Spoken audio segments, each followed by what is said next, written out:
Hello, my name is Laura, and today we're going to talk about how to brush your teeth with a regular manual toothbrush. When it comes to oral health care, the one thing we all pretty much know is it's important to brush your teeth. Toothbrushes have a lot of different types of bristles, usually soft, medium, hard. I always recommend soft or extra soft. Make sure you're going gentle and thorough. You want to make sure you're not brushing your gums away, giving yourself recession, and over time, long-term disease. Is you take that little manual toothbrush, you angle it about 45 degrees towards the gum line, about 3 teeth at a time, 8 to 10 little strokes, and all the way around. Make sure you're angling the bristles the 45 degrees. If you angle the bristles straight at the gums and scrub, scrub, scrub, you are going to end up brushing away this little triangular piece of tissue between your gums. If you brush away the triangular piece of tissue between your gums, you're going to give yourself recession, sensitivity, and higher risk of disease and decay as time goes on.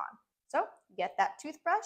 You want to make sure you do the 45 degrees on the outside, the 45 degrees right on the inside where your tongue will be. But when you're brushing the bite side of the teeth, that's when you can go as hard as you want. Really make sure you're getting in all those grooves.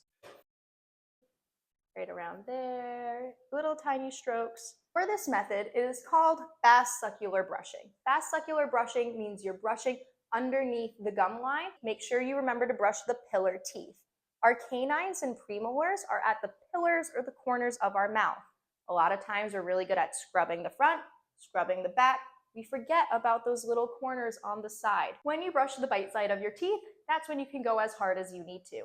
You have to get into a lot of little nooks and crannies called pits and grooves. So it's important to make sure that you're cleaning out those pits. This is an area a lot of stain starts. So it's important to remove stain as much as possible because the first signs of disease are usually very similar visibly to the signs of stain. Stain sometimes can hide some sorts of decay, which is why when we go through and do your exam, take that little tool and we dig it around the bite side of your teeth to make sure everything's nice and stable and not sticky.